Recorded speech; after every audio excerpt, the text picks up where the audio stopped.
There's a moment in every budding Bebop fan's life when they see this episode.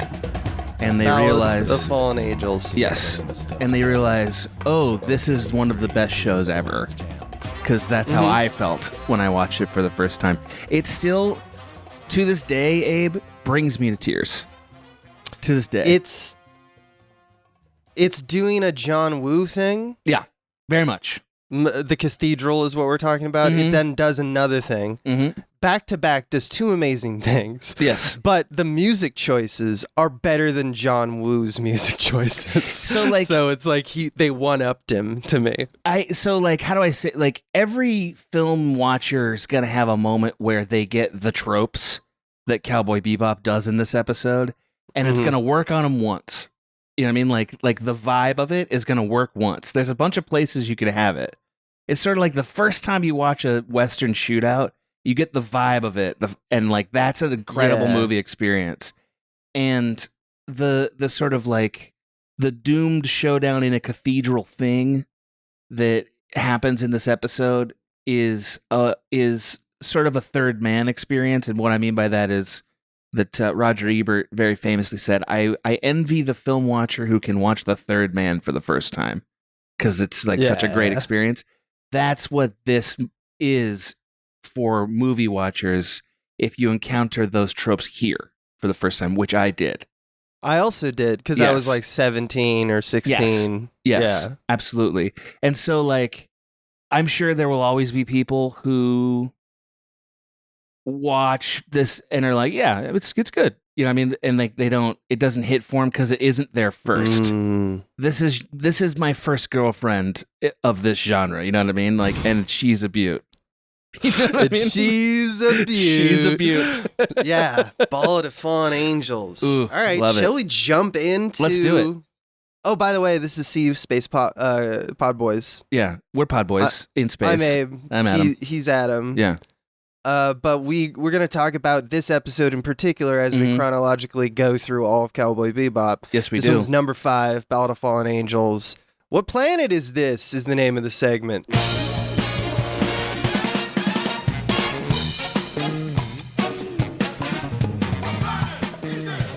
I love that you remember the names of the segments because... Oh, I know it all. I know.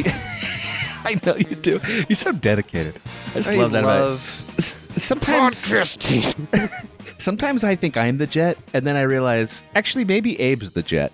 Because Abe's the one that's reliable about delivering all the facts and deets. We talked about this. We're all stuck in our ways. We're all a little chaotic. We're all a little bit hot. Yeah. Oh, very much a little bit hot. And some of us are degenerate gamblers, and that, you know.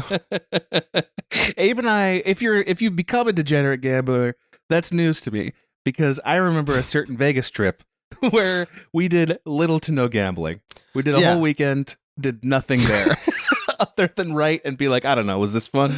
I remember drinking I remember doing math. I remember doing math. I was like, what's the best price point per drink? And we went all around. And I found this, the absolute best thing was this yard stick thing. That's like has a little bulb at the bottom. And I was like, how many milligrams is that? And I saw how many rums they threw in there. And so, because it was just too expensive, man. It's like so if anybody's ever played the game Wizard Staff as a drinking game where you like drink a bunch of beers and like and then stick them together. Ridiculous. Like that's the kind of thing, the drink that this is, that Abe had while in a suit in Vegas in 2013. Right. And there's families looking at me and being like, that guy's weird and something's wrong with him. And I was just smiling because I was like, you fools, I'm getting drunk at the cheapest rate possible. I am and efficient. You don't even know. I'm an efficient drunk. That's right. Meanwhile, the song "I'm Walking on Sunshine" blasted in Abe's ears. Yeah, he was great. Anyway, we should talk a little bit about the plot of Ballad of Fallen Angels. I know I've hyped it a lot. If you haven't seen it, I strongly encourage you to watch it right now before we say another word. It's only 20 minutes. It's knock it out. It is wonderful. It's the moment when I was like, I stopped being like, oh, this is cool, and started being like, I love this. I love this show. Yeah. Okay, so we're gonna get right into it. The show opens with a beautiful, scenic but but noir-looking meetup between two figures we discover are both crime syndicate references. They're not references, they're like representatives, excuse me. And they appear to be signing some kind of truce. Just from the way they're drawn, it's pretty clear that Mao, the Red Dragon crime syndicate representative, is a person we're supposed to know or care about. And the other guy, who I found out is named Carlos, is not a guy we need to care about. So, like, they meet up, they sign in blood some kind of arrangement. God only knows what that arrangement was. Like, how many lives were saved or not that day, who can say, right? So as Mao is watching Carlos fly off in his spaceship and says to himself some version of, finally I can relax, the obvious betrayal begins, where Carlos and his goons are blown up in some kind of car bomb situation. Only, what do you call it when a zip fighter blows up? A zip flight bomb? Awesome. Yeah, awesome. Thank you. Yeah. It was awesome. And we hear and see in poetic fashion the murders of all the people in this meeting as the series antagonist steps into frame. A very anime-looking, silver-haired man with a bird that seems impossible, whose name is Vicious. The bird's name we don't know, but it has a name. Yes. Yeah, Vicious is a freak. I don't want to know too much about the relationship between him and that bird. Does he have an eye patch? Does Vicious have an eye patch? I don't think so. I think he might. Under that hair, he might have an eye patch. He's definitely the kind of guy who would just sport an eye patch as a fashion accessory. Yeah, this is a guy using swords.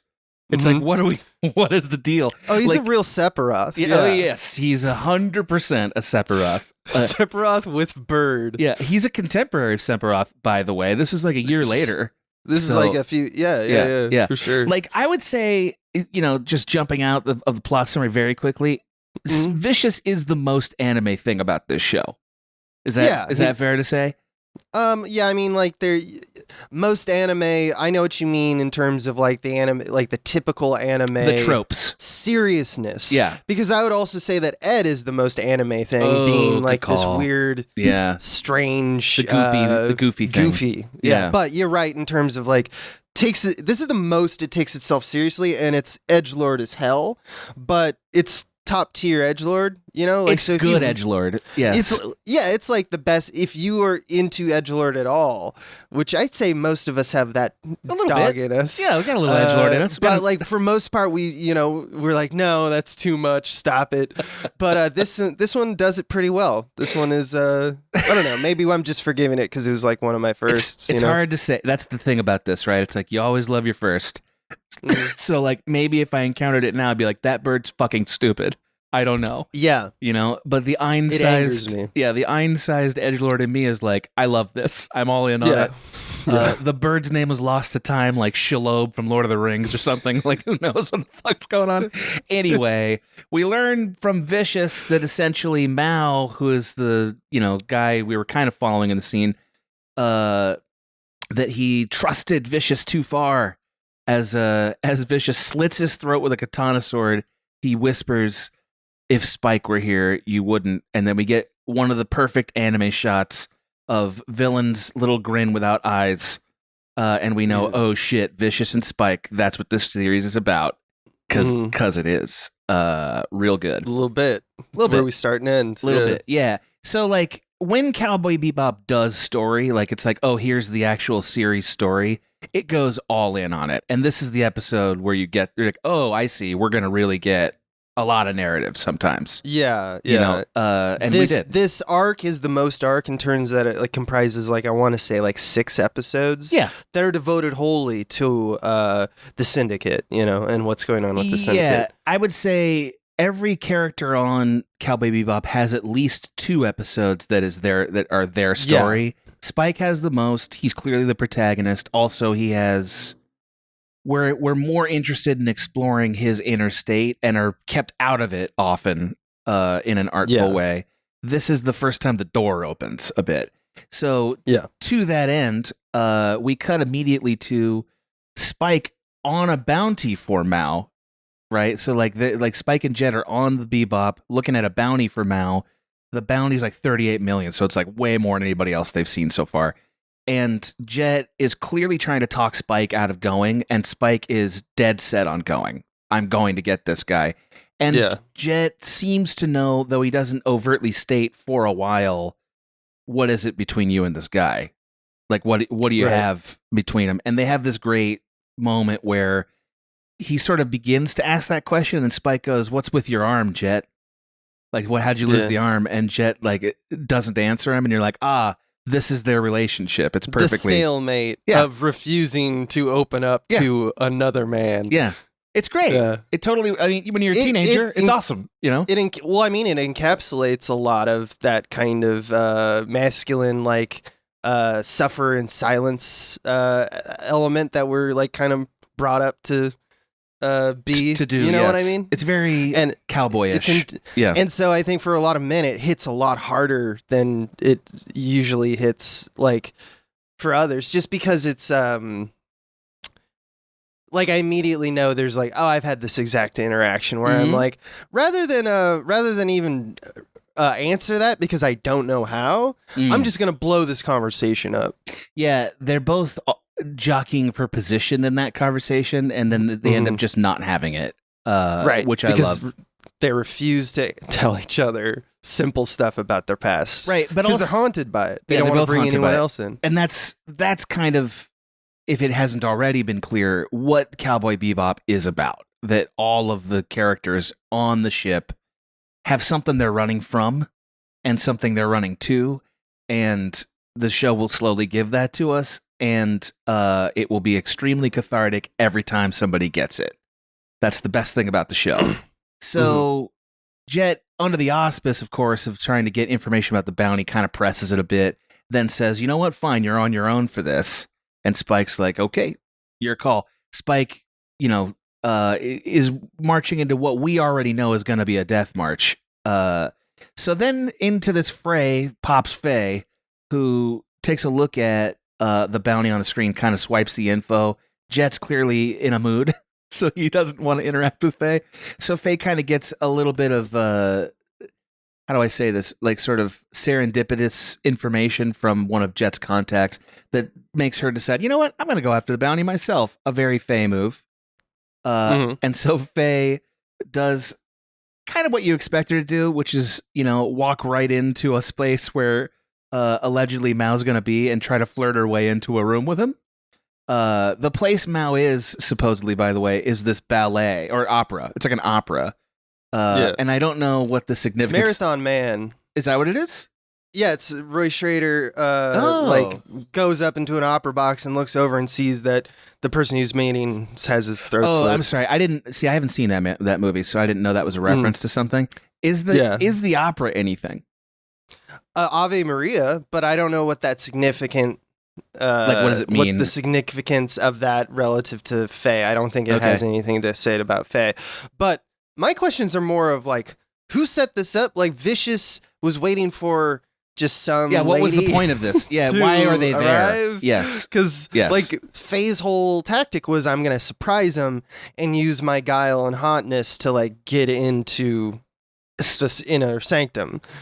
Which would work. A confident shot, for sure. Well, Faye seems to be the kind of person where that would work. And I think what we're supposed to take from that is that Faye doesn't realize how sophisticated these particular marks are. Like, these people are way above her. Like, it's like, they're the syndicate. Yes. Like, I kind of feel like it's like, I'm pretty good at sports. Maybe I should go up against, I don't know, the Cavaliers. Right. Yeah, an NBA I think team. I could take them. Yeah. Yeah.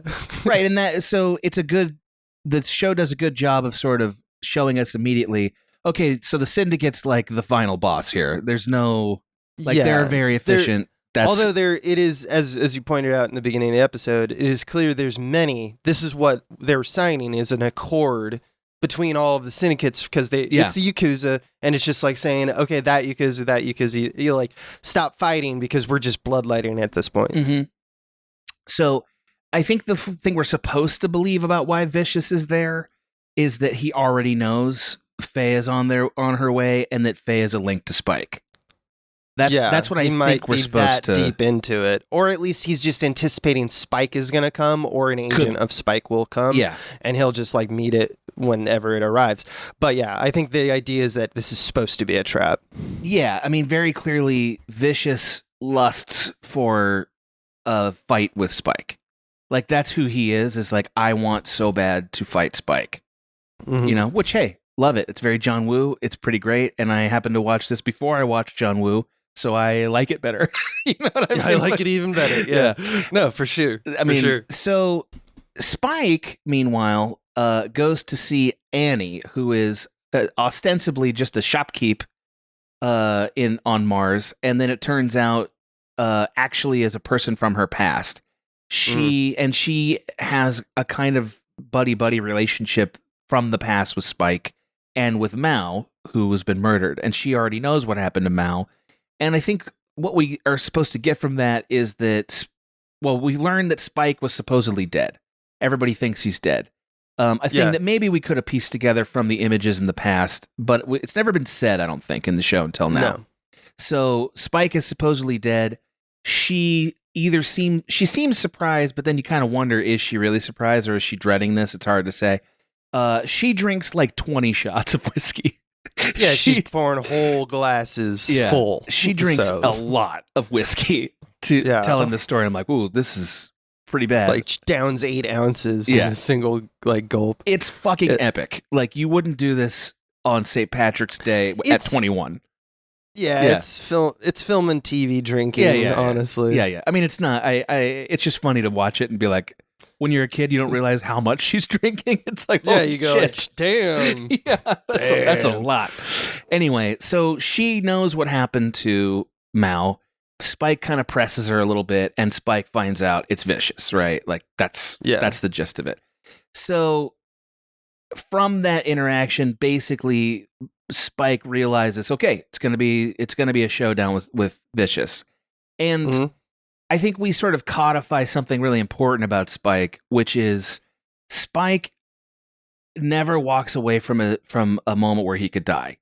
He never does that. He will always walk into a death trap and in some way has a death wish, like he's looking to die. Absolutely. Multiple times. Yes. It happens actually in this and the next episode we're going to talk about. Yeah. And that I think having a hero's death is sort of, for him, an important way of like putting a button on his life. Like that's what my life was about. And I think he seems to know before he even says anything that it will happen with the syndicate. Like that's when I will actually die. And everything else that he tries to do to die is really more of a test against God or whatever, you know, like a... Am I supposed to be here? Yes. Yeah, like it's like pushing the meaning of his life into like, can this kill me? What can kill me? You know? Right. That's who he is, which is pretty interesting. I want to jump a little forward. Oh, yeah, go ahead. So he returns to the Bebop, right? Mm-hmm. And my favorite thing is that I didn't catch this until this view through. He keeps his grenades in the fridge. Yeah, love it. Which is great because they don't use the fridge because they don't have any food ever. Yep. It's just a wonderful little like adjustment of like where could it be, because it could be anywhere. And also I wanted to just want to mention, it's not like he doesn't have guns. There's multiple guns on the Bebop. Yeah. So the gun that Annie gives him is of significance. Oh, okay. It must be. Okay. Because otherwise, why does that even matter? Or the bullets she gives him, so it must be like his old gun or like a syndicate gun in particular. Sure. So she's kind of buying into the poetic melodrama of all of this. Yeah. Even though she knows she's powerless, she knows like, hey, I'm out. Look, if you're gonna do it, do it. Like, I think you're an idiot, but like, what am I gonna do? Might as well give you stuff. I feel like everybody seems to see Spike v. Vicious as like a cataclysmic event. Yeah. You know, like whenever that showdown happens, the universe will be altered in some way. You know, like that's how everybody treats it. And that's awesome. You know, it fits for hype and it's very satisfying.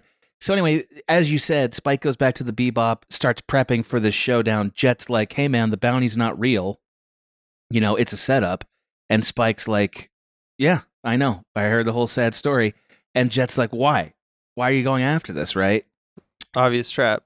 Yeah, and Spike kind of makes a vague allusion to having to do it, living in a world where he is trapped in the past. Like, I don't know if that's here or later with Vicious where he says that, but like Spike always speaks in this metaphor that we find out is not always metaphorical as the show goes along.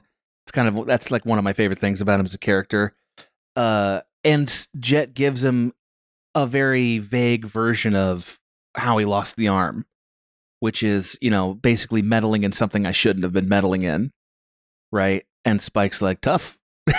And so Spike goes off and Jet's really pissed, and it's great.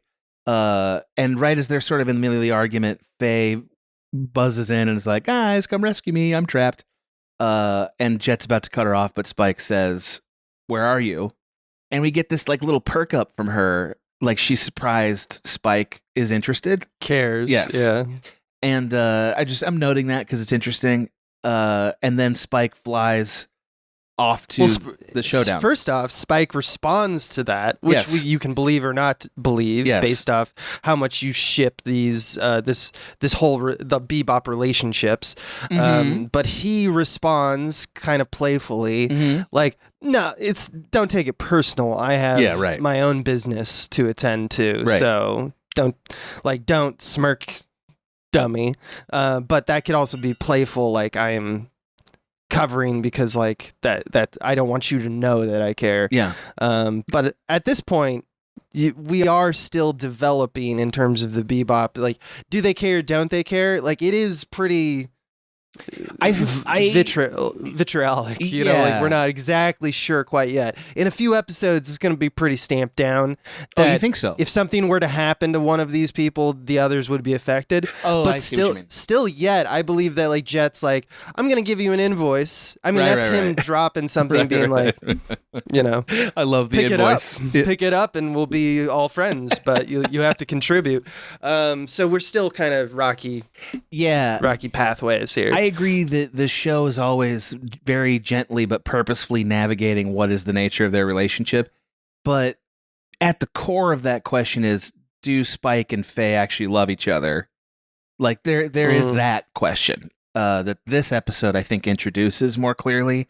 And then the show keeps going back to it. And I'll talk about how in a minute when we get through the rest of this wrap up. Okay, so then starts the first moment in anime history when Adam was like, oh, fuck. Because Spike is walking up to a cathedral and a song hits and it's like, this is fucking sad and awesome. In the rain. In the rain. It's so good. It's so fucking good. It's so good. And you're like, oh man, this is going to be way more epic than I expected. And it's just beautifully shot. It's rainy. It's a cathedral. Again, if you've seen a John Woo film, then you probably had the feels this gives you. But if you haven't, my friend, please watch this episode because it'll give it to you. So then we get somewhat cliche, but also wonderful dialogue between Vicious and Spike about, like, basically writery versions of like, I've been waiting for you, Spike, and like, oh, then why are you still alive? Like just all that kind of shit. Honestly, like, this is the main reason I call him a Sephiroth, is that the dialogue in this stuff with Vicious and Spike, it's Final Fantasy writing. It's very silly. It is just Final Fantasy writing. And like, did you know you were in a dream? I haven't woken up. Oh, it is that. It's very like, it's very heightened and silly. And the question just is, as a viewer, has it won you over enough to go with this? If it has, you're in. If it hasn't, you'll think it's kind of stupid.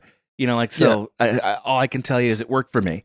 So, basically they wheel Faye out with a dude with a gun to her head, and we're like, oh no, what's Spike gonna do, right? And then Spike does the most Spike thing ever, which is blow that dude away. I don't even care. I am a good enough shot that I will not hit Faye. Yes. I will right between the eyes. Yeah, and then it's an awesome shootout. It's done in a very poetic way where Spike actually takes some bullets, which is another cool thing about Bebop. It's not he's not Muncie from Unforgiven, right? Where he's like invincible. Like Spike pays the price for these choices every time. And as he gets shot, we cut to Jet cutting a bonsai tree and like snipping off a branch he shouldn't have. I botched it. Yeah, and it's really awesome because he looks at it. Faye calls him. He hangs up on her like, I don't want to hear it. Like, oh no, the metaphor. Yeah, exactly. Right. And then he's like, fuck, I got to do something. Right.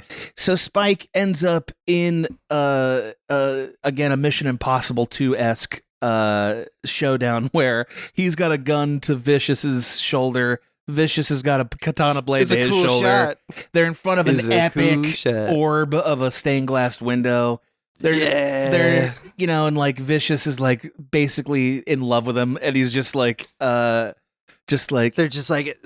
so hard. They really are. Both of them have huge erections, and Bebop itself is hard. Yes, but Bebop is like, I'm not done yet, motherfuckers. Yeah, that's right. You think this shit is epic and it's about this is about to go down. So then they blast each other. You're like, oh fuck. And Vicious seems to get the upper hand. He throws Spike out the window, and then suddenly we get a tone shift. And Greenbird. Yeah. The song. This song that's very poetic. It's like children singing. It's like melodic and cyclical. And it's the London Boys Choir. Yeah. As Spike plummets to presumably his death, we watch, he drops a grenade, which is very Spike, and it blows up. But then we see these snippets from his past. And it's like there's a woman who we'll later find out is named Julia, who clearly meant something to him. There's a note being torn up between them. There was a friendship between him and Vicious, right? Vicious seems to have maybe moved in on her. It's really unclear. And you realize this is what they slept together. Yeah, right. Yeah. And it's like what actually happened, you're not sure. And then there's a moment where Spike, from some other time, collapsed at her doorway and she nursed him back to health, right? And she's humming. And he says, yeah, just like that, sing for me. And she smiles. Yeah, you're giving me comfort for the first time anyone's ever truly given me comfort, I think is the implication there. He's a wounded dog. She's very mother-like and like nursing him. And that makes sense to me. I'm like, those are emotions I get. And then we cut to humming again, and it's Faye humming, and he's been recovered, and he's entirely in bandages, and he's a full-on mummy. Yeah, he really is. And he whispers, like she makes a comment, sort of like, "You've been sleeping for 3 days. You're lucky I helped you." I mean, like we're using the American or like the English dub. Yeah. Both we've said this, right? But there's something that the voice actor does who voices Faye that it's the most tender she's ever been to anyone. Because she has in this like, hey buddy, how you doing? And she's never had that tone. And I think it comes from she has sympathy for hurt people. Yeah. It has nothing to do with Spike, has nothing to do with her, has nothing I don't to do agree with you. I think the show is very clearly paralleling the two and asking that question. I don't know that it's definitive. I could accept that from you, like from the show, but the show's definitely introducing the question there. Like that's the obvious parallel. Their love interest? Is there something between them? Yes. Is there something between them? I like to. Maybe it's because I don't care about that. The love interest. Yeah, no, I'm not against it. I'm just like, there's actually something more interesting if her statements are reflective of her inner turmoil as opposed to her wants. I think, as in all things, Cowboy Bebop, it could be both. Like they could do both. Right. They're really good at that, actually. So he sort of like barely can get his finger to indicate, hey, bend over here. I'm going to whisper something to you. And he whispers, you sing off key. And she gets really mad. Julia. Yeah, exactly. She gets really mad, smashes him with a pillow, and like we're immediately in a comedy. But then they have this awesome thing, which is, Jet's like having a good time. He's like back, right? He's like, the kids are fighting. Back. Yeah, but then they have this great thing where once in the episode before, when Spike left, Faye picked up a card, like a playing card that he accidentally knocked out, and it was the Ace of Spades. This time, she smashes the pillow over him, and like there's a card that's on his forehead, and he picks it up, and it's the Ace of Spades, and it's like, fuck, that's so cool. Like, does it mean so cool? Does it mean something? I don't know. Maybe that they're lucky. but it's fucking awesome. Like it's just it's because he's the ace of spades. It's the ace of spades. It's Motorhead minus the grunge. You know what I mean? Like it's very cool. And that's the end of the episode, which ends on one of my favorite piano pieces that Yoko Kanno does, which is Piano Bar. Yep. Dun dun dun dun dun dun dun dun bum. It's a very joyful tune that it's like laugh at this, and it does bump at the end, and that's the end of the episode. And it says "See Space Cowboy." Shall we move on to our next segment, Abe? The name of which I would love you remember? to.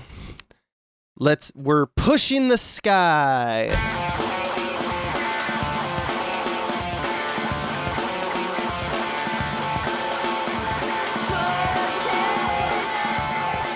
So this is where Adam and I both choose one aspect of this session's execution, directorial or otherwise, and that we found particularly well done.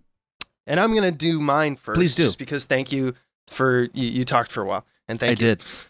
So the one that I chose, which is, kind of one of the more obvious aspects to me in this episode, we can unpack, I don't know what you're going to examine, but I'm not going to unpack the cathedral scene. Okay. Because I think that almost speaks for itself. The one I wanted to choose to talk about, though you did mention something while you were talking about the cathedral scene, which is that you don't know exactly what was said, how he got there, or anything like that. All those details kind of go away. We just arrive at the instance.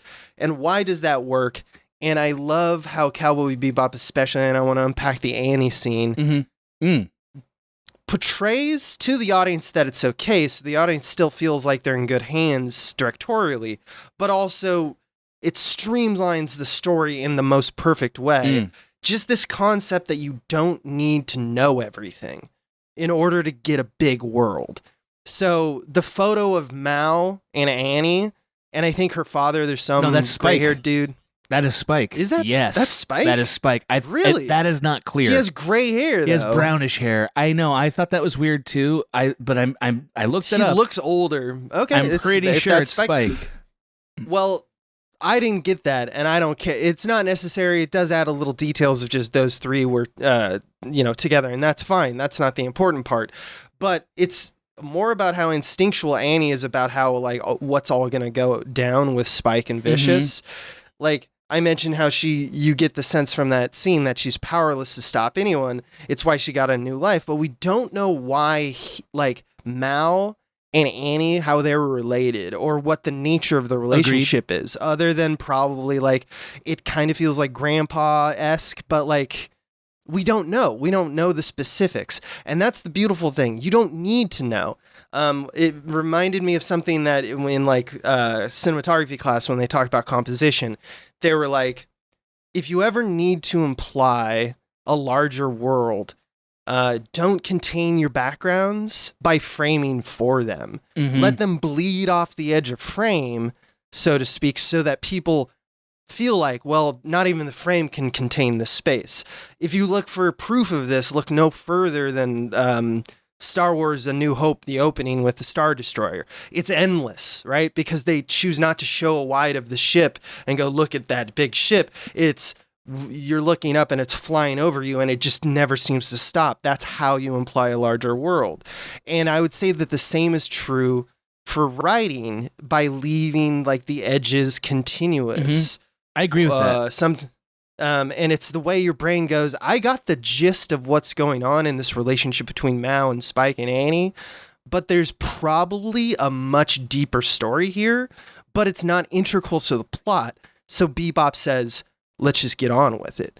And I love that. It's very tempered. It's confident in writing. It means you know what the audience is seeking, and you know that you've got them, in your control, and you're not wasting their time. It's beautiful. It's very, I would describe it as impressionistic, which is also, by the way, how they often do montaging and cuts and scenes with action sequences.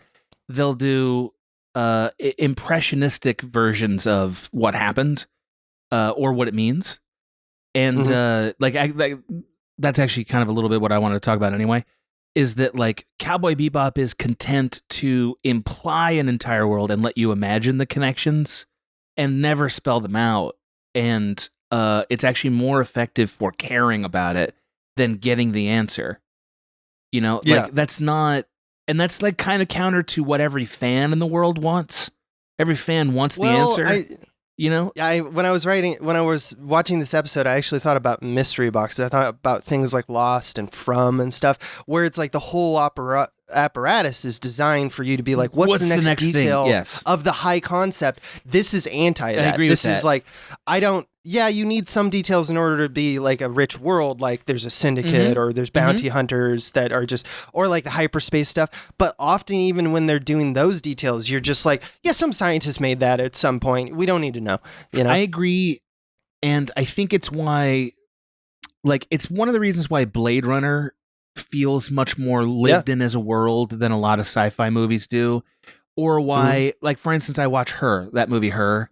That's like a love story, basically. But for some reason, the world there feels much more rich, even though it's not explored in any kind of detail. Yeah. Because the production design is so specific and expansive in it. Yeah, you see stuff through windows. And and just like the color schemes they pick and the way things like have a kind of antique but updated version. And they don't have to do that. You know, like nobody needs them to do that in order to tell the story, but it sort of expands what the story is about. That's what Cowboy Bebop does very well, which is sort of what you're saying. But they even do it with narrative threads when all you need is a feeling. See, like all I need from Spike when he's plummeting to his death is a feeling about what is it that's really driving this man. Like what is it that drives him? And how does he really feel about it? And how he really feels about it is not rage, but sorrow. He's like, there's deep sadness in him and a kind of wistfulness in him. And we know that, even though we don't know exactly why. We know it from the way it's all put together and the kind of the poetry of this tragic life he's led. And that's more effective than if I list out for you what happened. You know what I mean? It's kind of, this is an argument I have with Mike all the time about Fallout, the series Fallout. Fallout loves to spell out for you, here's the story, but it doesn't always show you the story. It just kind of tells you this is what happened. And for some people, they get very charged emotionally from that. Personally, I'm more interested in a story where I don't have all the pieces, but I definitely have the feeling of it, the impression of it. And that's where I think those two properties have totally different storytelling techniques and why I prefer Cowboy Bebop's. The only other thing I want to talk about with technique, and we can move on, is this episode really impressed me how it was able to create three-dimensional motion with like with animation. Like there's a bunch of like tilts where they bring up foreground and stuff, and it's very effortless. Even when they're like cutting very quickly between like rapid edits and stuff, they'll create Z-axis parallax stuff and weird spins and moves that are again impressionistic, but also feel so much more richly shot than you'll see in anime, where you like a lot of the camera moves are like they're panning over a flat panel. You know, here they're much more designing the feel of a crane move, a jib shot. Which is the power of Watanabe, the director. He's really good. Yes. Because like we talked about early on, because there's a lot of world building, so we talked about pillow shots and stuff like that, where it's just tell a story in a static frame. This is literally, give me momentum, give me all the things that you just said, because I want dynamics. Because that's what you do in a fight scene, and he also nails it. It's like there's no tool that's not in his toolkit. It's amazing. He's very talented. Again, he is being very heavily influenced by John Woo. I don't want to take away. John Woo is the sort of auteur who invented a lot of the style here. Specifically, I want to say the cathedral thing, according to Wikipedia, is a direct. Also, the doves. Don't forget the doves. Is a direct homage to The Killer, a film I alas have not seen. Abe, can you believe that? I haven't seen it. Yeah, it's a good film. I've heard that. It's a good film. I've heard that. Also, John Woo does this thing a lot where people get like on their back and shoot. Like he uses high-low a lot too, and that because the cathedral, he's on stairs, he's always ascending until he gets to the top where the Vicious boss is. So you get this kind of Dutched, angular kind of momentum, and he tracks your your ascent. He tracks it going from right to left the whole way up. Like, there's a reason why it feels good. It's because he's following a very, very specific plan that has been dictated by a lot of action directors. It is like, I can Die Hard. Mm-hmm. Just watch Die Hard. I know you love it. And you will understand the rule book. Yeah. You will understand the rule book, and Bebop is doing it right here, and it's wonderful. Yeah. It's definitely like, at least in my opinion, Bebop has a lot more flourish to it than a lot of these other imitators. Absolutely. And that's part of what makes it great. Can I read briefly, Abe? Can I read you some of the lines from Vicious and Spike's interaction? Well, I think let's jump right into the because I was going to do like essentially the same, but let's I want to talk about like what these things mean. Yeah. Let's zoom out a little bit, but I think it's a great moment for that. This is our third and last segment.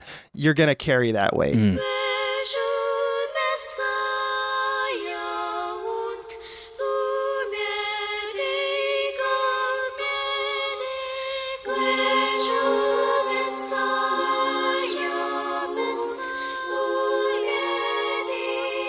So yes, please. Are you gonna read Vicious and Spike's conversations? Yes. Yeah, let's go. When they first talk to each other in the cathedral, here are the lines. When angels are forced out of heaven, they become devils. You agree, don't you, Spike? Spike's response to that: I'm just watching a bad dream I never woke up from. I'll wake you up right now. That's their interaction. I'll wake you up right now. So, and like it's very silly, and yet they're actually both casting explicit metaphors for who they are. Which is what's dumb about it, but also what's great about it. I mean, the guy's name is Vicious. Yeah, Vicious. Come now. Come on. Yeah. But I love the anime character of all this. I wish Spike was like a dumb isekai protagonist. But then you wouldn't care. But he said I was in a dream, and I was forced out of heaven, but I've never been into heaven. Am I a devil? Who am I? Yes. I need to know. If he was Shinji from Neon Genesis Evangelion. Yeah, exactly. Yeah, just riddled with inner anxiety. Yeah. Or even just Naruto, who is so confident that he needs to destroy everything to prove how confident he is. Oh boy, is there a girl here? a real life girl. We could talk about Naruto some other podcast. Yeah, all right. No, it's wonderful because it's a portrait for, like, even though it's overwrought, I think we could all agree. It works for some people, doesn't. But like, if you just look at what they're trying to say, it's just like I'm this, Vicious you're that. Is just like I know you are like me. Yes. And you need to wake up, you idiot. Yes. Stop being something else. Right. It's so like, I'm realizing every villain, like every supervillain kind of has this exact argument with the protagonist. Yeah. Like this is such a key. And it starts with like, like God and Satan, right? Like it's very much like, you should be me. The bad figures, like, we're not different, or accept me for me. You know what I mean? Like it's mm-hmm. Or I should be like you. Like, it's always that, right? Like, I think of that scene in Dark Knight with the Joker and Batman, right? We've been waiting to see him go down, like, fight, and then they end up in that interrogation cell, and what do they talk about? They talk about, like, Joker's like, you and I were the same, buddy. I'm just ahead of the curve, right? Yeah. Like, that's the argument. We're the same, Yeah, it almost always is, because it's like, what do you do when you meet someone who's like, oh, I could take you out? Like, if you were to fight, you want some last ditch effort to be like, but we could also not fight, Yeah, because but that's not going to happen. Like fighting. Yeah. Well, not with Vicious, who's a psychopath who just loves mayhem. Like, honestly, that's the type of person and animal he is, and he thinks Spike is that. And I think if we're talking about Spike to be that, yes, he wants it because he's seen it in Spike, and I think none of us are going to disagree that Spike doesn't have that animal in it. But I think the implication, based off of the amount of world building that they've done, Julia, or some combination of working through the syndicate, made him see the light, made him see that that's not who I am, or who I have to be. I don't have to be. I can be something else. But like, I will be, just like we learn about Jet later, and to some extent Faye. If I need to be a rabid dog, I can jump into that mode. Like, I can still kill a bunch of people, but I don't want to. It's only it's the reluctant hero setup, and Vicious is like, why be reluctant? I have no mercy. Mercy is for the weak. Well, and also like there's a bit of the villain always seems to need the hero to be like them so that they make sense to him. Like like Spike doesn't make sense to Vicious. Yeah. And but Vicious also does know Spike, and he knows that he knows Spike, and he does play Spike correctly the whole way through the whole way. He knows his buttons. Yeah, and he presses them, and it's always about, you aren't different, man. We're the same. And because I need you to be the same, because that's somehow my identity is at stake if you're not like me. And because then that means what am I? And I don't want to ask those questions. Yes. Which is what Bebop asks. Yes. And I would argue that this episode in particular draws a deep line in the sand about something that Bebop is also about, which is this, like, why is there this element of lethargy and aimlessness? It's not just the space stuff that we're talking about, how we're like motes on a sunbeam, but it's also that, like, people in all the main Bebop crew, everyone who had ambition showed to each of these people that it actually is like a bad thing. Like, people who have ambition actually hurt people, and I don't trust people, therefore, especially those with ambitions like Vicious. So I think it's interesting, and I think it will develop more over time, especially as you have people who are emphatically charismatic and excited and have new life ahead of them, like Edward, which is why he's like the perfect, not foil, but necessary addition to the Bebop in a few episodes here.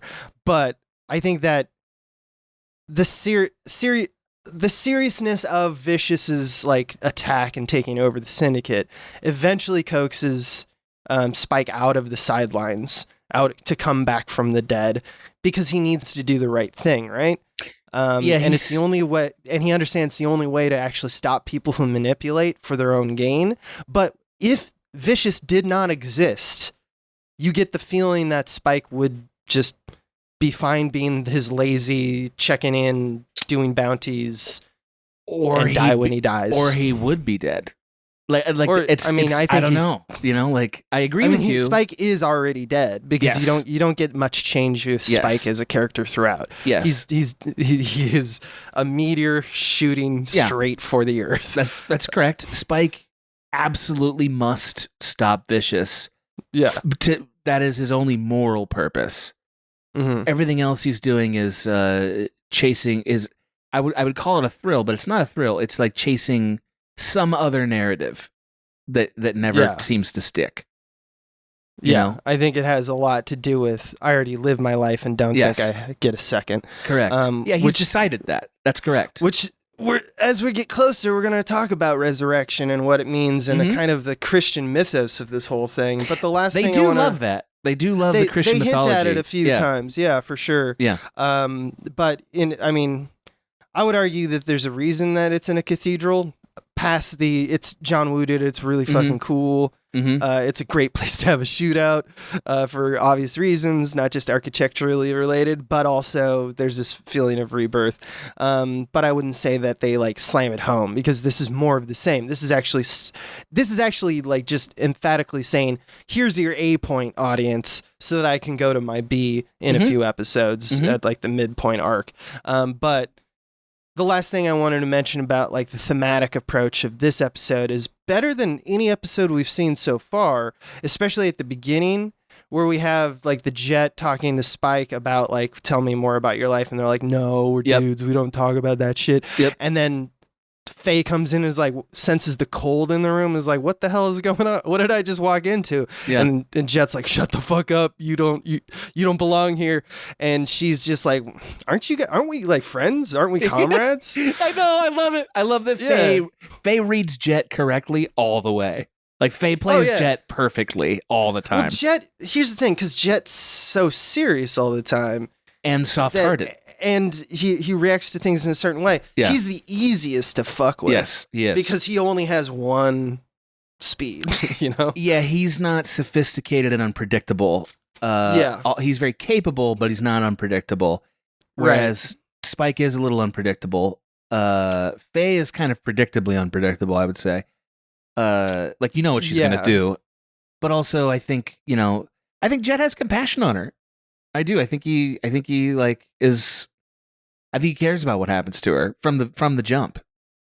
I don't think he would ever kick her off. Straight up, I don't think he would.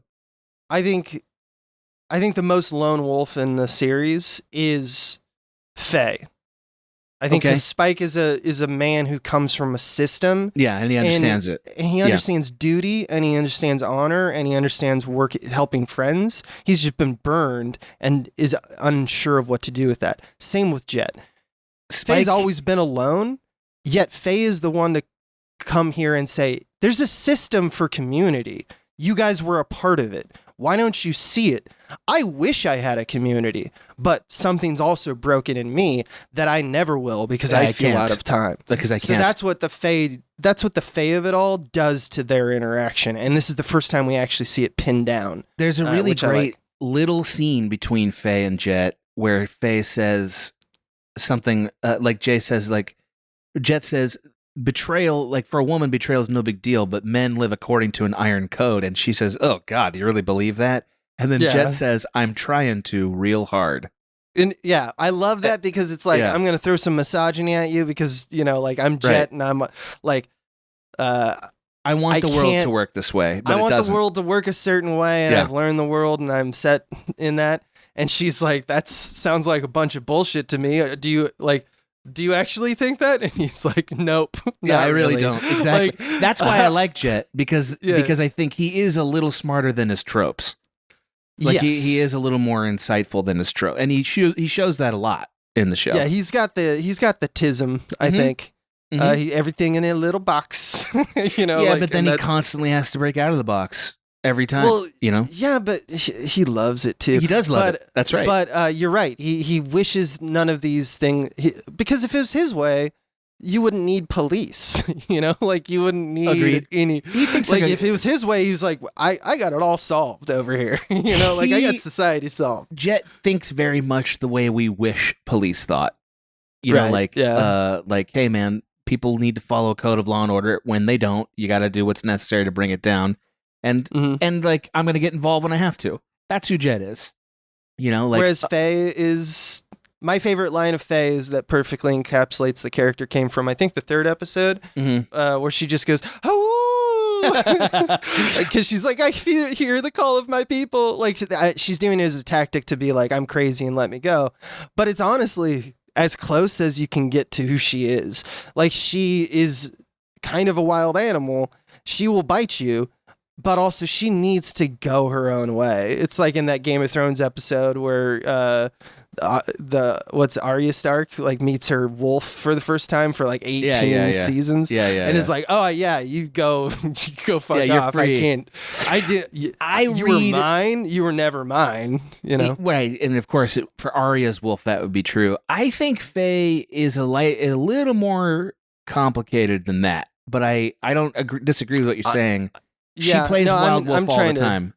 But she does play it, and I think it is natural to her character. You're right. It's not like that's monolithic to her, and she's not that simple. That's who she is in her uniqueness. That's who she is in the rock scissors paper of it all on the Bebop. Exactly. For sure. Like she's the chaotic energy. Just like Jet is less than monolithic or not monolithic in being set upon his ways. Correct. But in any case, by the end of the show, all those monolithic criteria are going to come into conflict in a way that they all have to move past it, which I love. It's one of the best things about it. It's the state. But I feel that now I'm plummeting to the earth, Abe, and before I die, we should sign off, don't you think? I think so. Yeah. So no more episodes. We're both going to explode on impact. This episode... Forgive me, I'm sorry, Abe. This episode reminded me very much of the guy who introduced me to Cowboy Bebop, which was this nerdy dude named Tim, who was like a little bit... Oh yeah, more Tim. He was a little bit... He was older than me, so and I knew him through church, and he was nerdy, and I wouldn't have been his friend, by choice, But we ended up going on a mission trip together when I was 20, and we had to be roommates, we didn't get to pick. He was my roommate, and he was assigned to me as a roommate and was like such an awesome roommate. Like just did a bunch of kind things for me. Would like stay up late and like share like his life experience in a way that was like very it was like, wow, like I just like came to respect him in this way. And he was the first person to show me Cowboy Bebop. And I remember being like, man, you like good shit, Tim. And he was like, yeah. Yeah. It's always the quiet ones who enjoy solitude. Yeah. That you go like, this motherfucker. Yeah, he knows something. Bebop. Yeah, he knows something. This guy's watched Bebop. He gets it. It was fun to come back and think about him. It's been a very long time since I've talked to him. But it was fun to go back and remember that friendship from that time. That's beautiful, man. It was cool. Anyway. Yeah, I have my own story, but I'll save it for another time. I'm excited. This is a longish episode just because I think it deserves it. Oh, yeah. This is this is Ballad of Fallen Angels, man, and this is the episode that gets people into Bebop, as we've said so many times in so many different ways. But yeah, join us we're going to kind of amp up the speed of the show a little bit, I think. Cool. Especially because Swaim is about to have a child, and that means that, we're going to want to space a little bit of time for him to, I don't know, what do you have do? one? What happens when you get a baby? They give you all kinds of forms. Like you have so much forms. So he's going to be busy signing forms. Yeah. But yeah, until then, I guess 3, 2, 1. Let's go. Break for a little bit, and then we'll go. Thanks for listening. See you, Space Podboys.